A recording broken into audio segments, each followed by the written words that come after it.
ಎಲ್ರಿಗೂ ನಮಸ್ಕಾರ. ಯಾರಿನ ನನ್ನ ಚಾನಲ್ನ ಸಬ್ಸ್ಕ್ರೈಬ್ ಮಾಡ್ಕೊಂಡಿಲ್ಲ ಪ್ಲೀಸ್ ಈಗಲೇ ಹೋಗಿ ಸಬ್ಸ್ಕ್ರೈಬ್ ಮಾಡ್ಕೊಳ್ಳಿ. ಹಾಗೆ ನಾನು ನೀಡುವಂಥ ಇನ್ಫಾರ್ಮೇಷನ್ಸ್ ವಿಡಿಯೋ ನಿಮಗೆ ಇಷ್ಟ ಆದರೆ ನನಗೆ ಸಪೋರ್ಟ್ ಮಾಡಿ. ಈಗಾಗಲೇ ತಮ್ನೆಲ್ನಲ್ಲಿ ನೋಡಿದ್ದೀರಾ ನಾನು ಯಾವ ವಿಚಾರದ ಬಗ್ಗೆ ಮಾತಾಡ್ತಿದ್ದೀನಿ ಅಂತ ನಿಮ್ಗಾಗಲೇ ಗೊತ್ತು. ಸೊ ಇದ್ರ ಬಗ್ಗೆ ನೀವು ಸಂಪೂರ್ಣವಾಗಿ ಮಾಹಿತಿನ ತಿಳ್ಕೊಬೇಕು ಅಂತ ಹೇಳಿದ್ರೆ ಈ ವಿಡಿಯೋನ ಎಂಡ್ವರೆಗೂ ಸ್ಕಿಪ್ ಮಾಡೋದಕ್ಕೆ ನೋಡಿ, ನಿಮಗೆ ಸಂಪೂರ್ಣವಾಗಿ ಅರ್ಥ ಆಗುತ್ತೆ. ಬನ್ನಿ ಹಾಗಾದರೆ ವಿಡಿಯೋನ ಸ್ಟಾರ್ಟ್ ಮಾಡೋಣ. ರಾಯರ್ ಫೋಟೋನ ದೇವ್ರ ಮನೇಲಿ ಇಡಬಾರ್ದು ಅಂತ ಕೆಲವರು ಹೇಳ್ತಾರೆ, ಆದರೆ ಅದು ನಿಜನಾ? ಇದ್ರ ಬಗ್ಗೆ ಸ್ವಲ್ಪ ಇನ್ಫಾರ್ಮೇಷನ್ ನಿಮ್ಮ ಜೊತೆ ನಾನು ಶೇರ್ ಮಾಡ್ಕೊಳ್ತೀನಿ. ಎಲ್ರಿಗೂ ಗೊತ್ತಿರೋ ಹಾಗೆ ರಾಯರು ಕೇವಲ ಒಬ್ಬ ಮಹಾನ್ ಸಂತ ಮಾತ್ರ ಅಲ್ಲ, ಅನೇಕ ಭಕ್ತರ ಪಾಲಿಗೆ ಗುರುಗಳು ಮತ್ತು ದೈವ ಸ್ವರೂಪರು ಅಂತಲೇ ಎಲ್ಲರೂ ನಂಬಿದ್ದಾರೆ. ಅದರಿಂದ ಅನೇಕ ಮನೆಗಳಲ್ಲಿ ದೇವ್ರ ಫೋಟೋಗಳ ಜೊತೆಗೇ ರಾಯರ ಫೋಟೋನ ಕೂಡ ಇಟ್ಟು ಪೂಜಿಸ್ತಾರೆ. ನಾನು ಕೂಡ ದೇವರ ಮನೆಯಲ್ಲಿ ನಮ್ಮ ಮನೆ ದೇವರ ಫೋಟೋ ಅಂತಲೇ ರಾಯರ ಫೋಟೋನ ಇಟ್ಟು ಪೂಜಿಸ್ತಾ ಇದ್ದೀನಿ. ನನಗೂ ತುಂಬ ವ್ಯಕ್ತಿಗಳು ನಮಗೂ ಕೂಡ ಸಲಹೆನ ನೀಡ್ತಾರೆ, ಹೌದು ದೇವ್ರ ಮನೆಯಲ್ಲಿ ನಮ್ಮ ಮನೆ ದೇವರ ಪಕ್ಕ ರಾಯರ ಫೋಟೋನ ಇಡಬಾರ್ದು, ಪೂಜಿಸಬಾರ್ದು, ಅದರಿಂದ ತುಂಬ ತೊಂದರೆಗಳಾಗ್ತವೆ ಅಂತ. ಬಟ್ ಆದರೆ ಈ ಪ್ರಶ್ನೆಗೆ ಎಷ್ಟೋ ಜನರ ಮನಸ್ಸಿನಲ್ಲಿ ಕೊರಿತಾ ಇರುತ್ತೆ. ಎಷ್ಟೇ ಭಕ್ತಿಯಿಂದ ಪೂಜೆ ಮಾಡ್ತಾಯಿದ್ರು ಯಾರೋ ಏನೋ ಹೇಳಿದ ಮಾತಿನಿಂದ ಮನಸ್ಸಿನಲ್ಲಿ ನೆಮ್ಮದಿ ಇರಲ್ಲ. ನಿಮಗೆ ಈ ವಿಡಿಯೋನ ನೋಡಿದ ಮೇಲೆ ಎಷ್ಟೋ ಮನಃಶಾಂತಿ ಅನ್ನೋದು ಸಿಗ್ಬೋದು ಅನ್ನೋದು ನನ್ನ ಅಭಿಪ್ರಾಯ. ರಾಯರು ಸದಾ ಹೃದಯದಲ್ಲಿದ್ದಾರೆ, ಭಕ್ತಿಯಿಂದ ಪೂಜಿಸಿದ ಸ್ಥಳವೇ ಪವಿತ್ರವಾಗ್ತದೆ ಅನ್ನೋದು ನನ್ನ ನಂಬಿಕೆ. ಮತ್ತು ಭಕ್ತಿ ಮತ್ತು ಸಂಕಲ್ಪ ಅಷ್ಟೇ ಮುಖ್ಯ ನನ್ನ ಪ್ರಕಾರ. ಹೀಗೆ ರಾಯರ ಕೃಪೆ ಪಡೆಯಲು ದೊಡ್ಡ ಆಡಂಬರದ ದುಬಾರಿ ಪೂಜೆ ಬೇಕು ಅಂತ ಏನಿಲ್ಲ, ವಿಶೇಷ ವ್ಯವಸ್ಥೆಗಳೇ ಬೇಕು ಅಂತ ಏನಿಲ್ಲ. ಭಕ್ತಿ ಶ್ರದ್ಧೆ ಮುಖ್ಯ. ನಮ್ಮಿಂದ ಸಾಧ್ಯವಾದಷ್ಟು ಸೇವೆ ಮಾಡೋಣ ಸಾಕು. ಒಂದು ನಮಸ್ಕಾರ, ಒಂದು ಪ್ರಾರ್ಥನೆ, ಒಂದು ಸ್ಮರಣೆ, ಇದು ಕೂಡ ಒಂದು ಭಕ್ತಿಯ ರೂಪ ಅಂತಲೇ ಹೇಳ್ಬೋದು.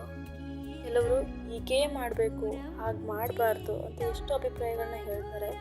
ಆದರೆ ಭಕ್ತಿ ವಿಷಯದಲ್ಲಿ ನಮ್ಮ ಗುರುಗಳು ಮಾರ್ಗದರ್ಶನ, ನಮ್ಮ ಮನಸ್ಸಿನ ಶುದ್ಧತೆ ಮುಖ್ಯ ಅನ್ನೋದು ನನ್ನ ಅಭಿಪ್ರಾಯ.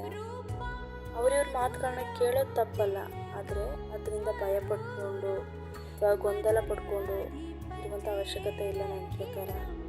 ಹಾಗೆ ರಾಯರು ಭಕ್ತರ ಭಾವನೆಗೆ ಮಹತ್ವ ಕೊಟ್ಟವರು. ನಾವು ಪ್ರಾಮಾಣಿಕ ಮನಸ್ಸಿನಿಂದ ಅವ್ರನ್ನ ಸ್ಮರಿಸಿದರೆ ಅದೇ ದೊಡ್ಡ ಪೂಜೆ. ದೇವರು ಮತ್ತು ಗುರುಗಳು ನಮ್ಮ ಹೃದಯದ ಭಕ್ತಿಯನ್ನೇ ನೋಡ್ತಾರೆ ಹೊರತು ಹೊರಗಿನ ಆಡಂಬರವನ್ನಲ್ಲ. ಆದ್ದರಿಂದ ಭಕ್ತಿಯನ್ನು ಸರಳವಾಗಿ ಸಂತೋಷದಿಂದ ನಂಬಿಕೆಯಿಂದ ಆಚರಿಸೋಣ. ರಾಯರ ಸ್ಮರಣೆ ಮತ್ತು ನಮ್ಮ ಜೀವನದಲ್ಲಿ ಒಳ್ಳೆಯ ಆಲೋಚನೆಗಳು, ಧೈರ್ಯ ಮತ್ತು ನೆಮ್ಮದಿಯನ್ನು ನೀಡಲಿ. ನಮ್ಮ ಹಿಂದೂ ಸಂಪ್ರದಾಯದಲ್ಲಿ ಗುರುಗಳಿಗೆ ಬಹಳ ಉನ್ನತ ಸ್ಥಾನ ಇದೆ. ಗುರು ಬ್ರಹ್ಮ, ಗುರು ವಿಷ್ಣು, ಗುರುದೇವೋ ಮಹೇಶ್ವರ ಅಂತ ಹೇಳ್ತಾರೆ. ಆದ್ದರಿಂದ ಗುರುಗಳನ್ನ ಸ್ಮರಿಸೋದು ಗೌರವಿಸೋದು ತಪ್ಪಲ್ಲ. ಕೆಲವರು ತಮ್ಮ ಮನೆ ಸಂಪ್ರದಾಯದ ಪ್ರಕಾರ ಕೆಲವು ನಿಯಮಗಳನ್ನ ಪಾಲಿಸ್ತಾರೆ, ಅದು ಅವ್ರ ನಂಬಿಕೆ. ಆದರೆ ಅದನ್ನೇ ಎಲ್ರಿಗೂ ಕಡ್ಡಾಯವಾಗಿ ಹೇಳಬೇಕು, ಅವ್ರು ಮಾಡಬೇಕು ಅನ್ನೋದು ನಿಯಮ ಏನಲ್ಲ. ರಾಯರಿಗೆ ದೊಡ್ಡ ಆಡಂಬರದ ಪೂಜೆ ಮಾಡಲೇಬೇಕು ಅಂತ ಏನು ನಿಯಮ ಇಲ್ಲ. ನಮ್ಮಿಂದ ಸಾಧ್ಯ ಆದಷ್ಟು ಭಕ್ತಿಯಿಂದ ಸ್ಮರಿಸಿದರೆ ಸಾಕು. ಒಂದು ದೀಪ ಹಚ್ಚಿ ನಮಸ್ಕಾರ ಮಾಡಿದರೆ ಸಾಕು. ಒಂದ್ಸಲ ಓಂ ಶ್ರೀ ರಾಘವೇಂದ್ರಾಯ ನಮಃ ಅಂತ ಜಪಿಸಿದರೆ ಸಾಕು. ಭಕ್ತಿ ಮುಖ್ಯ, ಆಡಂಬರ ಅಲ್ಲ. ಇನ್ನು ಕೆಲವರು ಹೇಳ್ತಾರೆ ಹೀಗೆ ಮಾಡಬಾರ್ದಿತ್ತು ಹಾಗೆ ಮಾಡಬಾರ್ದಿತ್ತು ಅಂತ. ಆದರೆ ನನ್ನ ಪ್ರಕಾರ ಭಕ್ತಿಯ ವಿಷಯದಲ್ಲಿ ಭಕ್ತಿಗಿಂತ ನಂಬಿಕೆ ಅನ್ನೋದು ತುಂಬಾ ಮುಖ್ಯ. ದೇವರು, ನಮ್ಮ ಗುರುಗಳು ನಮ್ಮ ಮನಸ್ಸಿನ ಭಾವನೆಯನ್ನು ನೋಡ್ತಾ ಇರ್ತಾರೆ. ಫೋಟೋ ಯಾವ ಜಾಗದಲ್ಲಿದೆ ಅನ್ನೋದಕ್ಕಿಂತ ನಮ್ಮ ಹೃದಯದಲ್ಲಿ ಎಷ್ಟು ಭಕ್ತಿ ಇದೆ ಅನ್ನೋದು.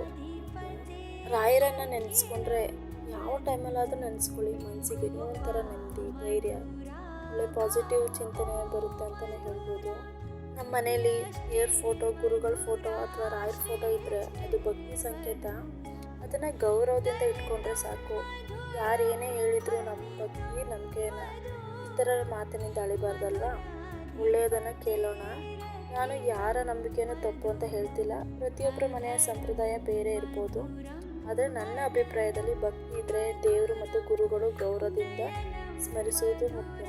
ಭಯದಿಂದ ಅಲ್ಲ, ಭಕ್ತಿಯಿಂದ ಪೂಜೆ ಮಾಡಬೇಕು. ಹಾಗೆ ಇದು ಸ್ವತಃ ನನ್ನ ಜೀವನದಲ್ಲಿ ಆದಂಥ ಅನುಭವ ಅಂತಲೇ ಹೇಳ್ತೀನಿ. ನಾನು ಕೂಡ ದೇವ್ರ ಮನೆಯಲ್ಲೇ ರಾಯರ ಫೋಟೋನ ಇಟ್ಟು ಪೂಜಿಸ್ತಾ ಇದ್ದೆ. ಆದರೆ ಯಾರಾದರೂ ಮನೆಗೆ ಬಂದರೆ ಹೇಳ್ತಿದ್ರು ದೇವ್ರ ಮನೇಲಿ ರಾಯರ ಫೋಟೋನ ಇಡಬೇಡಿ, ಸಪ್ರೇಟಾಗಿ ಇಡಿ ಅಂತ. ನಾನು ಕೂಡ ಎಲ್ಲರ ಮಾತು ಕೇಳಿ ಸಪ್ರೇಟಾಗಿ ಇಟ್ಟು ಪೂಜಿಸ್ತಾ ಇದ್ದೆ. ಆದರೆ ನನ್ನ ಮನಸ್ಸಿನಲ್ಲಿ ಏನೋ ಒಂಥರ ಗೊಂದಲ, ನೋವು, ಬೇಸರ ಅನ್ನೋದೇ ಮಾಡ್ತಾಯಿತ್ತು. ರಾಯರ ಫೋಟೋನ ಹೊರಗಡೆ ಇಟ್ಟು ಪೂಜೆ ಮಾಡೋದಕ್ಕೆ ನನ್ನ ಮನಸ್ಸು ಒಪ್ಪಿಲ್ಲ. ಸೊ ಹಾಗಾಗಿ ನನ್ನ ಮನಸ್ಸಿಗೆ ಬಂದಂಥ ಚಿಂತನೆಗಳಿಂದ ನಾನು ಮತ್ತೆ ರಾಯರ ಫೋಟೋನ ದೇವ್ರ ಮನೇಲಿ ಇಟ್ಟು ಪೂಜಿಸ್ತಾ ಇದ್ದೀನಿ. ಒಳ್ಳೆ ಪಾಸಿಟಿವ್ ವೈಬ್ ಕೂಡ ಇದೆ. ನಮ್ಮ ಮನಸ್ಸಿಗೆ ಯಾವಾಗಲೂ ನಾವು ಒಳ್ಳೆ ರೀತಿಯಿಂದನೇ ಯೋಚನೆ ಮಾಡಿದರೆ ಒಳ್ಳೆಯದೇ ಆಗುತ್ತೆ. ರಾಯರು ದೇವರು ಯಾವುದೇ ರೀತಿಯ ಭೇದ ಇಲ್ಲದೇ ಪೂಜೆನ ಮಾಡಿ ನೆಮ್ಮದಿಯನ್ನು ಕಾಣ್ಕೊಳ್ಳಿ. ಹಾಗೆ ಇಷ್ಟ ತನಕ ನನ್ನ ವೀಡಿಯೋನ ಎಂಡ್ವರೆಗೂ ವಾಚ್ ಮಾಡಿದ್ದಕ್ಕೆ ಥ್ಯಾಂಕ್ ಯು. ನಾನು ನೀಡಿರುವಂಥ ಇನ್ಫಾರ್ಮೇಷನ್ ನಿಮಗೆ ಇಷ್ಟ ಆಗಿದೆ ಪ್ಲೀಸ್ ಸಬ್ಸ್ಕ್ರೈಬ್ ಮಾಡಿ, ನನ್ನ ಚಾನಲ್ನ ಸಪೋರ್ಟ್ ಮಾಡಿ.